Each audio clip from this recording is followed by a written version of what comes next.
Atos dos Apóstolos, capítulo 13.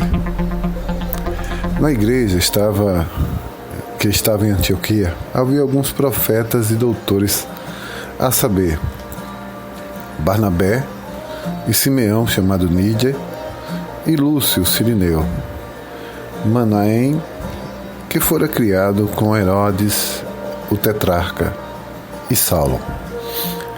E servindo eles ao Senhor, jejuando, disse o Espírito Santo: apartai-me a Barnabé e a Saulo para a obra que tenho chamado. Então, jejuando e orando, e pondo sobre eles as mãos, os despediram. Assim estes, enviados pelo Espírito Santo, desceram a Seleucia. Dali navegaram a Chipre. E chegando a Salamânia, anunciaram a palavra de Deus na sinagoga dos judeus, e tinha também a João como cooperador. E havendo atravessado a ilha de Pafos, acharam um certo judeu mágico, falso profeta, chamado Bar-Jesus, o qual estava com o precônsul Sérgio Paulo, um imprudente. Este, chamando a si Barnabé e Saulo, procurava muito ouvir a palavra de Deus. Mas resistia-lhes Elimas, o encantador, porque assim se interpreta o seu nome, procurando apartar a fé do procônsul. Todavia Saulo, que também se chamava Paulo, cheio do Espírito Santo, fixando os olhos nele, disse: filho do diabo, cheio de todo engano e de toda malícia, inimigo de toda justiça, não cessarás de perturbar os retos caminhos do Senhor? Eis aí, pois agora contra ti a mão do Senhor, e ficarás cego sem ver o sol por algum tempo. E no mesmo instante a escuridão e as trevas caíram sobre ele, e andando à roda, buscava a quem guiasse pela mão. E partindo Paulo, então, o procônsul, vendo o que havia acontecido, creu e ficou maravilhado da doutrina do Senhor.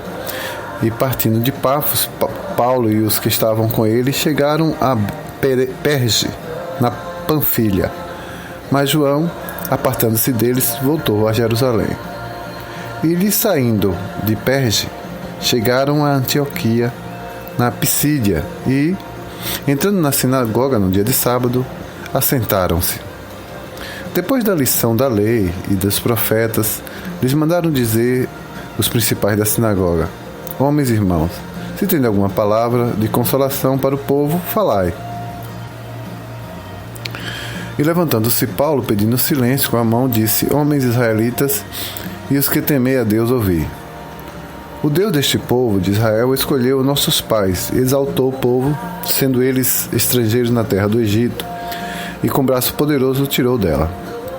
Suportou seus costumes no deserto por espaço de quase 40 anos, e destruindo 7 nações da terra de Canaã, deu-lhes por sorte a terra deles. Depois disto, por quase 450 anos, lhes deu juízes até o profeta Samuel. E depois pediram um rei, e Deus lhe deu por 40 anos a Saul, filho de Quis, homem da tribo de Benjamim. Quando este foi retirado, levantou-se como rei Davi, ao qual também deu testemunho e disse: achei a Davi, filho de Jessé, homem conforme meu coração, que executa toda a minha vontade. Da descendência deste, conforme a promessa, levantou Deus a Jesus para Salvador de Israel. Tendo primeiramente João, antes da vinda dele, pregado a todo o povo de Israel o batismo de arrependimento. Mas quando João completava a carreira, disse: quem pensais vós que eu sou? Eu não sou Cristo, mas eis que vem após mim aquele que não sou digno de desatar as alparcas dos pés. Homens e irmãos, filhos da geração de Abraão, e os que dentre vós temem a Deus, a vós é enviada a palavra desta salvação.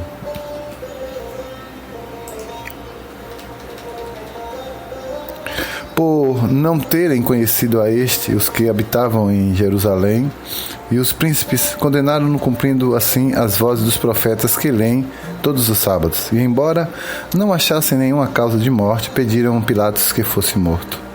E havendo eles cumprido todas as coisas que estavam escritas, tirando-o do madeiro, puseram na sepultura. Mas Deus o ressuscitou dentre os mortos. E ele, por muitos dias, foi visto pelos que subiram com ele da Galileia a Jerusalém, e são suas testemunhas para com o povo. E nós anunciamos que a promessa que foi feita aos nossos pais, Deus a cumpriu a nós, seus filhos, ressuscitando a Jesus. Como também está escrito no Salmo 2: Meu filho tu és, hoje te gerei. O que ressuscitará dentre os mortos para nunca mais tornar a corrupção? Disse-o assim: as santas e fiéis bênçãos de Davi vos darei. Por isso também, em outro salmo diz: não permitirás que o teu santo veja a corrupção. Porque, na verdade, tendo Davi, no seu tempo, servido conforme a vontade de Deus, dormiu, foi posto junto a seus pais e viu corrupção. Mas aquele a quem Deus ressuscitou, nenhuma corrupção viu. Seja-vos, pois, notório, homens e irmãos, que por estes vos seja anunciada a remissão dos pecados. E de tudo o que pela lei de Moisés não pudesse ser justificado, por ele é justificado todo aquele que crê. Vede, pois, que não venha sobre vós o que está dito nos profetas: vede, os desprezadores, espantai-vos e desaparecei, porque operou uma obra em vossos dias, obra tal que não creeis, se alguém vô-lo contar. Saindo os judeus da sinagoga, os gentios rogaram no sábado seguinte que lhes fossem ditas as mesmas coisas. A despedida da sinagoga, muitos dos judeus e dos prosélitos religiosos conseguiram Paulo e Barnabé, os quais, falando-lhes, os exortava que permanecessem na graça de Deus. No sábado seguinte, ajuntou-se quase toda a cidade para ouvir a palavra de Deus. Então os judeus, vendo a multidão, encheram-se de inveja e blasfemavam contra Paulo e contra sua fala. Mas Paulo e Barnabé, usando de ousadia, disseram: era mister que a vós vos pregasse primeiro a palavra de Deus. Mas visto que vocês rejeitam e não vos julgais dignos da vinda eterna, eis que nos voltamos agora para os gentios. Porque o Senhor assim o mandou: eu te pus para a luz dos gentios, a fim de que sejais para a salvação até os confins da terra. E os gentios, ouvindo isso, alegraram-se ainda mais, e glorificaram a palavra do Senhor, e creram todos quantos estavam ordenados pela vida eterna. E a palavra do Senhor divulgada por toda aquela província. Mas os judeus incitaram algumas mulheres religiosas, honestas, e os principais da cidade, a levantarem perseguição contra Paulo e Barnabé, e os lançaram fora dos seus termos. Sacudindo, porém, contra eles o pó dos seus pés, partiram para Ícono. E os discípulos estavam cheios de alegria e do Espírito Santo.